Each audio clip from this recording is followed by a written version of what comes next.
जी नाज़रीन असीं हींअर मौजूद आहियूं दादू प्रेस क्लब अॻियां जिथे बोह एसोसिएशन ऐं बोह विकिरो कंदड़ वापारियुनि पारां एहतजाजी मुज़ाहिरो कयो पियो वञे। असीं उन्हनि खां पुछंदासीं तूं छा था चवनि।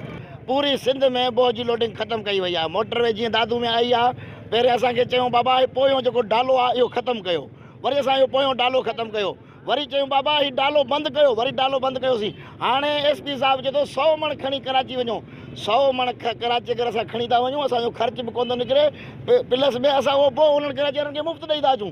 असांजो 55,000 रुपयो ख़र्चु आहे, 55,000 जो बोह आहे, 55 ख़र्चु आहे, 55 बोह असां बोह कीअं खणी वञूं।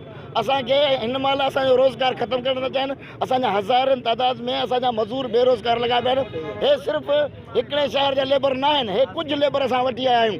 अञा असांखे रस्तो न ॾिनो, इंशाअल्लाह ताला असां पूरा मान एहतजाज कंदासीं। गुज़िरियल 6 महीननि खां कंहिं न कंहिं तरीक़े सां परेशान कयो थो वञे। कंहिं महिल मोटरवे पुलिस आहे, कंहिं महिल ठटो पुलिस आहे, कंहिं महिल जामशोरो सिंध पुलिस आहे, कंहिं न कंहिं तरीक़े सां असांखे परेशान कयो थो वञे। ऐं हीअ असां वापारियुनि ऐं मज़दूरनि जो माशी क़त्लेआम आहे जेको 50 साल खां असांजो हीउ कारोबार हले थो पियो, उनखे बंदि करणु चाहिनि था। असां बेरोज़गार लॻा वेठा आहियूं, 2 किलो अटे जा वठंदा आहियूं, बचनि खे खाराईंदा आहियूं। बीमारी आहे बड़ी आहे, तव्हां बि हिनजे रोज़गार में इन्हनि में मसइलो आहे असांजो। असांखे रोज़ आज़ादी खपे। असांखे एतिरो हिननि परेशान कयो आहे सिंध पुलिस ऐं मोटरवे पुलिस।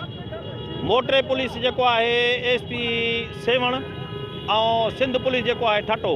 असां वस वारनि खे अपील था कयूं IG सिंध खे ऐं DIG खे त असां सां नाइंसाफ़ी कई थी वञे। जेको हेठियों अमिलो आहे ऐं ख़ुदा जे वास्ते हिननि पंहिंजे अमले खे कंट्रोल में करे ऐं हिननि खे हिदायत कनि त असां सां नाइंसाफ़ी न कनि ऐं असांखे खुलो रस्तो आज़ादु ॾियनि त असां पंहिंजो हक़ हलाली रोज़ी ऐं मज़दूरी करे ऐं जेको आहे सो गुज़र सफ़र कयूं। बोह जी मज़दूरी कंदो आहियां, सो इहो माना आहे असांखे सहन नथा, रोड खोलनि नथा, असां वञूं त वञूं काॾे। बेरोज़गार माण्हू साईं इहे करे असां कल्ह खां वठी असां बच्चा ईअं वेठा आहिनि साईं, असां काॾे वञूं। मज़दूर माण्हू बोह जी मज़दूरी कंदा आहियूं। जी नाज़रीन नवां बोह एसोसिएशन हितां वापारियुनि जा वीचार ॿुधा। हिननि जो इहो ई चवणु आहे जेका सिंध पुलिस ऐं मोटरवे पुलिस आहे हिननि खे जेके टूल प्लाज़ा आहिनि उतां हिननि खे रस्तो न पियो ॾिनो वञे, जंहिं सबबु केतिरा ई ख़ानदान जेको सो हींअर बि हिन जो फाका कशी ते मजबूर आहिनि। हिननि मुतालबो कयो आहे सुप्रीम कोर्ट ऐं IG सिंध खां त फ़ौरन जेको रस्तो आहे उहो बहाल कयो वञे जीअं ही पंहिंजे बचनि जी रोज़ी करे सघनि। कैमरामैन हुबदार अली बबर सां गॾु असलम लगारी, लीडर TV न्यूज़ दादू।